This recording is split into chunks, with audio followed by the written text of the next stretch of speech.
Good afternoon, everyone, and welcome. I'm Yonatan, Grad, Professor of Immunology and Infectious Diseases here at the Harvard Chan School. And joining me today is Carl Zimmer, a science columnist at the New York Times and author of a new book, Air-Borne, The Hidden History of the Life We Breathe. Carl, thank you so much for joining us. Thanks for having me. So first question to get us started. You described the air as being alive. What do you mean? When I say that a lot these days because I've just written a book about aerobiology, and I'll say the air is alive, and people look at me like I'm a little crazy. But it's funny that that's a strange statement. Whereas if I were to say to someone, the ocean is alive, people would be like, yeah, of course. Not only are there fish in the ocean, but there are corals, and then all sorts of small things, from protozoans down to viruses, and it's just swarming with life. And the same is true for the atmosphere. In other words, the air is not sterile. The air we are breathing inside of this room is not free of life. There are things floating in the air, and you're inhaling some of them. And if you go outside on, a Boston city street, there's lots and lots of things that are floating around. And, I'm not just talking about birds that you can see. I'm talking about lots of invisible things, all the way down to viruses. And they fill the atmosphere up to the clouds, beyond the clouds, into the stratosphere. And so this is a realm of life that scientists call the aerobiome. And, it's arguably the one that we understand the least. And it seems, okay, so the term airborne, of course, has been all in the news with COVID-19, and it seems like that was one of the prompts that got you interested in writing about this, and you delved into the history of aerobiology. And I was wondering if you could share with us a little bit about how that happened and then what you've learned in the intellectual history of the field. Yeah, so during the pandemic, it's January 2020, and I'm a reporter who writes a lot about viruses and diseases, and suddenly here's this new virus. And so I and a bunch of colleagues at the New York Times, we just all sort of jumped into reporting on this event. And for a lot of that meant reporting on scientists figuring out what we were dealing with, because this was a new pathogen. And so along with, learning about a new pathogen, you're trying at the same time to figure out how to protect yourself from it. And so I have very vivid memories, and perhaps you do, in February 2020, of wiping down my groceries because we were under the impression that the most dangerous way that the virus could get to you was on contaminated surfaces. So in other words, people get sick and, they get congested and they get the virus like on their hands and they'd handle stuff. Maybe they would sneeze on something. So the thinking was, well, just keep surfaces clean, wash your hands a lot, and, and if anybody looks sick, keep your distance. And, from the very beginning, there were some scientists who I knew who were saying, like, this could well be wrong, that actually COVID could be spreading, at least in part, through the air like smoke. And so that's when people say that COVID is airborne, that's really what they mean. In other words, like if I have COVID and we're in this room together, the people in the back of the room are going to be inhaling my viruses as I speak. I don't have to sneeze, I just have to breathe.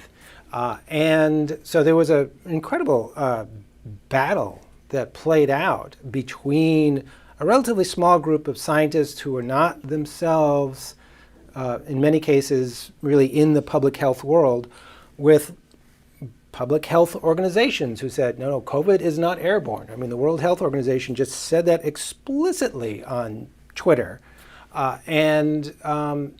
And this fight played out for a couple years, and before the World Health Organization really clearly said in print, COVID travels long distances through the air. And I just found that fascinating. And I would talk to some of these scientists I know who were involved in this conflict, and I said, what just happened? Like, why would that be something that people would fight so much about? I thought that would be maybe kind of simple. And they said, well, you got to understand the history. of this field. You have to understand, the work of some people like William and Mildred Wells, people who I'd never heard of. And so that kind of got me not just trying to understand what had happened during the pandemic, but to try to understand the history that led up to it. Because of course, in science, as in everything is a part of history. And to understand what's happening now, you have to look back. Right, and it seems like what happened then is echoes now with miasma theory making a rebound, at least with some in the administration. Yes, yes, miasmas are back. Yeah. So, but starting with that era, it seemed like with miasma and then Louis Pasteur, there was a series of technological advancements, technological innovations that allowed people to start to understand something about what is actually going on in the air. So I wonder if you could speak a little bit about the technological innovations and the stages as they happened. And we have with us here one of those yes. from William Wells, who, as you mentioned, stars in the book. I wonder if you might also talk a little bit about this air centrifuge that we have here too. Yeah, so for a couple thousand years, certainly Western medicine was very dominated by this idea of miasmas. In other words, the air could somehow become corrupted. And then if you inhale that corrupted air, that could cause you a disease. And each disease had its own kind of miasma. And this is what Hippocrates taught. And it evolved over the centuries into different variations. But even in the late 1800s, there were experts who were maintaining that, for example, cholera was something that was the result of you inhaling bad air. Malaria, I mean, the very name is bad air. The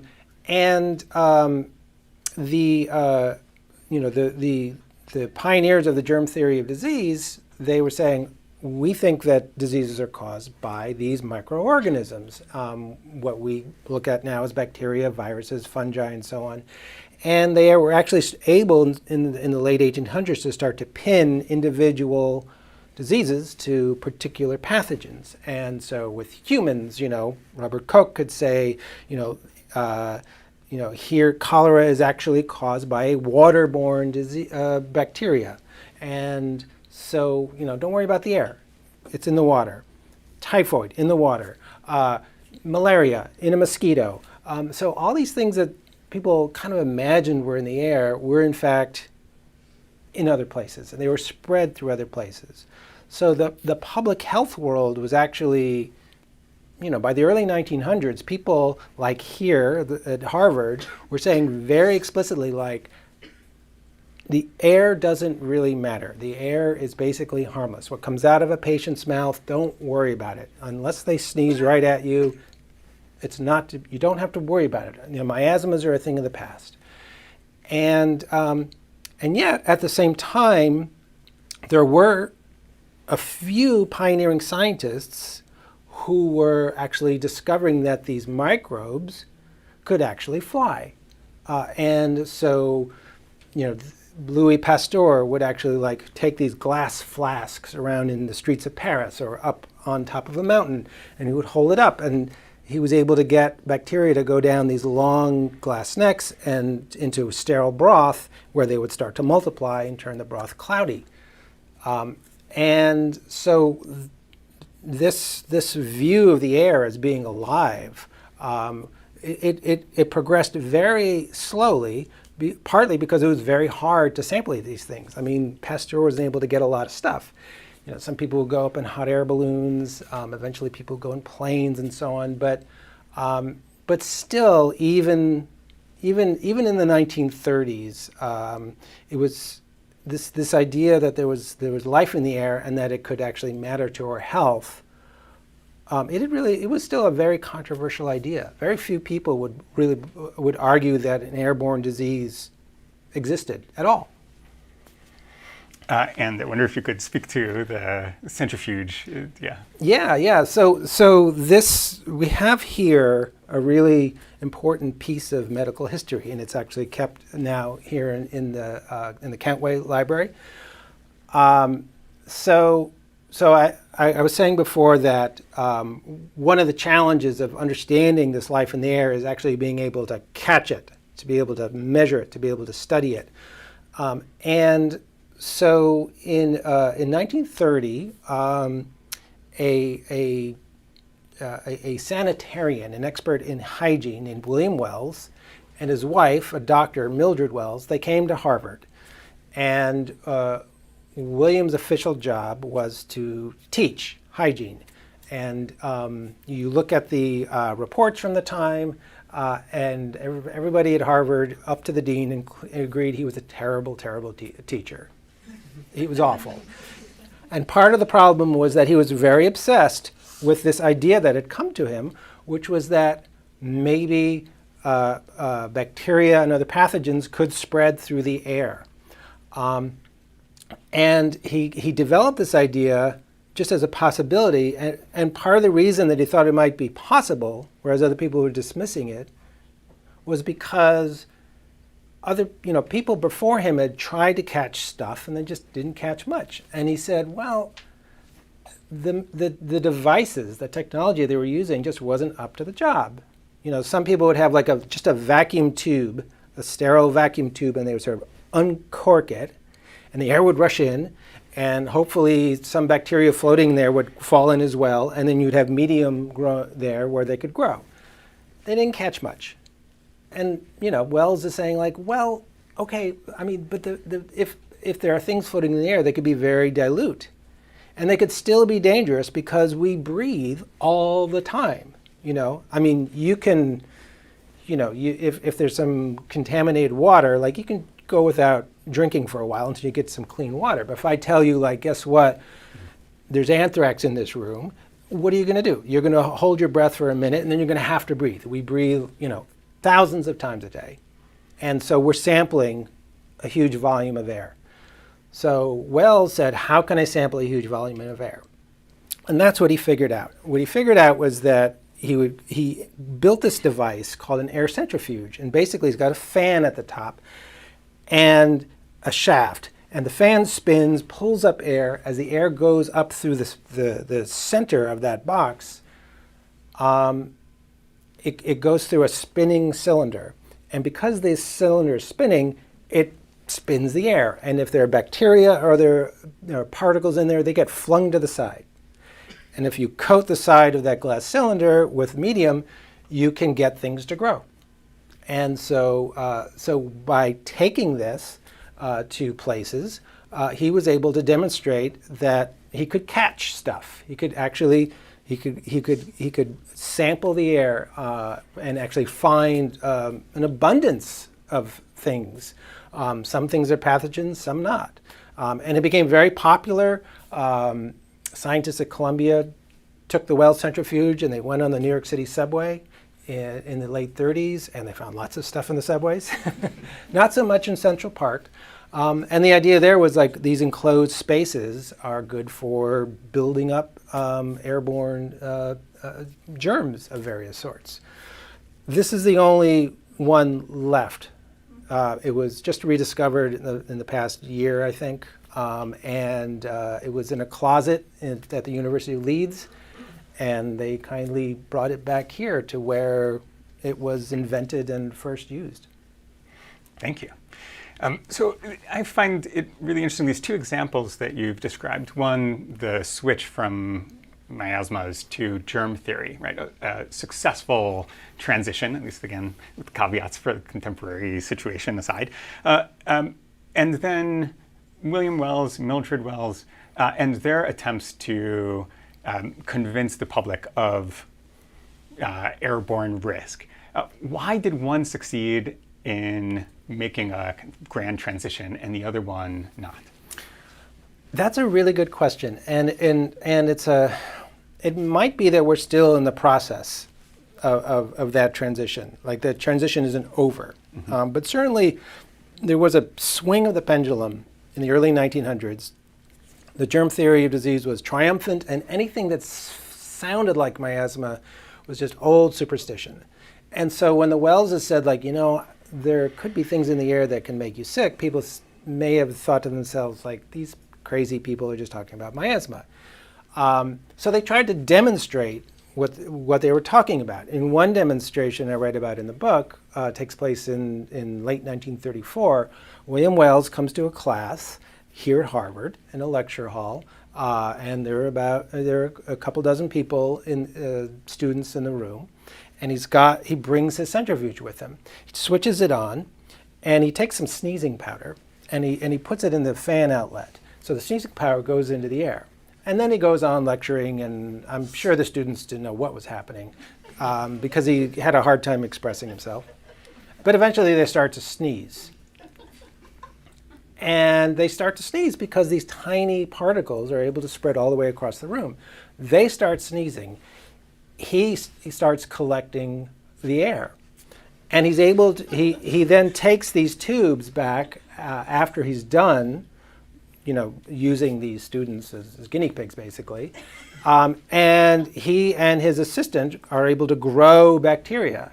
So like at the beginning of class, what they had they had these tubes that had medium in it to grow these beneficial kinds of bacteria in your mouth. So nobody was sick in the hall, but you got lots of things in your mouth. And so these students sneezed, and they released tiny droplets. And these droplets had some bacteria in them, and they floated all the way back to the centrifuge. It got sucked into these cylinders, and Wells had them. And he could actually chart the number of colonies he could catch in these different intervals, none before the sneezing powder, after the sneezing powder a lot, and then even at the end of class, he could still catch some because they were still just floating in the air. So, you might think like, oh, that's it, done. Like you've made your point. But actually, the Wells that was the first of many, many demonstrations that they carried out over the next 30 years, really, until William Wells died in 1963. And, it was spectacular work. I mean, they demonstrated conclusively that tuberculosis is airborne. They were able to stop a measles outbreak with ultraviolet lights in schools in 1940. They did all sorts of things, but none of it took. And when the Wellses died, they got tiny little obituaries, and they were forgotten. And so really they had to be rediscovered by later generations. It's an amazing thing. I mean, science does not, if you have a naive idea about science progressing and discoveries are made and then everyone recognizes them, that's not how science works. Good ideas get forgotten. And it's interesting to compare the personalities. You've got Louis Pasteur, who had a similar kind of public demonstration that then got written up, and he was seemingly very good at public relations and was able to convince people of his ideas. But it sounds like William Wells was a very difficult person whose antagonism and whose ability to irritate all of the people in the field may have limited the success of his science. At least that seemed to be part of the theme that you're describing. Yeah, it's quite heartbreaking as you're reading through these reports and these letters and so on, and people are saying you can sort of tell that as years go by and he just cannot get people to accept these ideas he's putting forward. He just gets more and more frustrated, and people will describe being in meetings with him where he will harangue them for he'll just speak for 3 hours straight. And they're just all they want to do is get out of the room. It's tragic because he was right, but he could not get it across. And whereas Louis Pasteur was just a master of captivating the public. He was the master of the TED Talk before there were TED Talks. One of the ways in which concern about the aerobiome and the way in which disease could spread through the air seemed to take was actually with the US government and with biowarfare. So I wonder if you could speak a little bit about that chapter of exploring disease spread through the air. Yeah, so by the late 1930s, there's a new kind of science. It's actually given a name in 1937, aerobiology, the science of life in the air. It was a very exciting time. For a little while, William and Mildred Wells were actually getting attention for their work. They were making headlines, and people were very excited at the possibility that you could use measures like ultraviolet light to keep the air safe in the same way that you might keep water pure or food pure. And also, there were aerobiologists who were doing other things like flying in planes, like I mentioned, and they were capturing living things in the clouds and above the clouds. There was even a balloon that went up to the stratosphere in 1934, and they were able to catch things up there. And the U.S. government was actually on the verge of setting up a government lab, kind of like a National Weather Service, but for aerobiology in 1937. Unfortunately, the person who was going to run it, this real visionary and pioneer named Fred Meyer, he died in 1938 in a plane crash looking for life. And so that all got lost. And then World War II came. And there had been these ideas that maybe you could use the germ theory of disease as a weapon. Maybe you could make bacteria or viruses into things that you could use to make your enemy sick. But this has just been all kind of a vague idea for the most part. And in World War II, things really accelerated, partly because the U.S. and Britain thought that Nazi Germany and Japan were doing biological warfare. The Soviet Union thought that the Nazis were doing biological warfare. So everybody was very scared, and they're like, well, we got to get ahead of this. It was kind of like the nuclear arms race. And so they looked at what William Wells had done and what the other aerobiologists had done. They said, this is great. We can take these instruments that they have developed for studying how diseases can make you sick through the air, and then use that to figure out how to tailor these pathogens to make them really dangerous. And so they made anthrax bombs. They made bombs that could wipe out wheat fields in staggering amounts. And they were directly taking the work that people like the Wellses and Fred Meyer had developed in the 30s. So aerobiology went off on a really dark sidetrack, really. The United States was still doing biological warfare research in the 1960s, and the Soviet Union kept on doing it until the fall of the Soviet Union and maybe beyond. It's one of the intersections between the science and policy that I find interesting. You also, in talking about it, writing about it, you elicit the story of one of the pioneers in this field who then switched from trying to do the work to being an activist against it. I was wondering if you could. Yeah. This is Theodore Roseberry. He's a before the war. Theodore Roseberry is a dentist. He's at Columbia, and he doesn't really enjoy doing dentistry. I mean, he can pull your tooth out if you need to. Have him do that. But what he's really interested in is science. He wants to do research to understand how cavities develop. So he gets to really know the microbiology of the mouth, and he does some of the early microbiome studies of the body, and so he just knows a lot about microbes in general. And World War II comes, and he's a left-leaning New York intellectual, but very much patriotic, and he wants to fight fascism. So what can I do to help?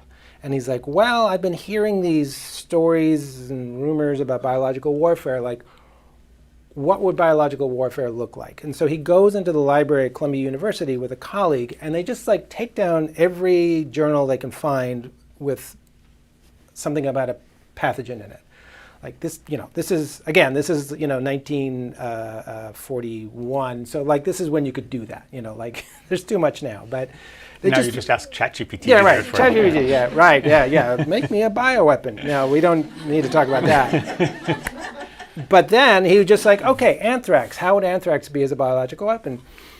Okay, well, anthrax is normally in the soil, but the fact is that people do inhale it in wool sorting factories. So maybe you could make it airborne. And they sort of come up with this list, here are the things that we think would be the top candidates. And someone at Columbia passes it on to the Army, and the Army sends a little thank you note to them, and they don't hear from them again. But the people of the Army are oh my God, this is exactly what we're doing. They were already starting a biological warfare program at Camp Dietrich, and these, anthrax and all these other things, they were already starting on it. So they basically made copies of this report and just gave it to everyone who came to Camp Dietrich. It became the Bible. And then eventually they said to Roseberry, come work for us. So he does. He does it happily. Then the war ends, and Roseberry's really upset because biological warfare hasn't ended. And in fact, it is expanding. It's becoming part of the Cold War. And so he decides, I need to try to stop this in the same way that physicists were trying to slow down nuclear proliferation.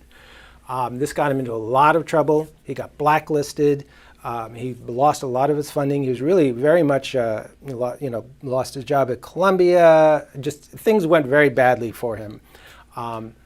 Fortunately, just before he died, the United States and the Soviet Union did sign an agreement to stop making biological weapons. He might have taken some comfort in that. Problem is that he didn't realize, and not many people realized, that the Soviet Union was actually completely ignored what they just signed and actually went on to build even more stuff. So so Theodore Roseberry's story definitely shows you that science has always been political.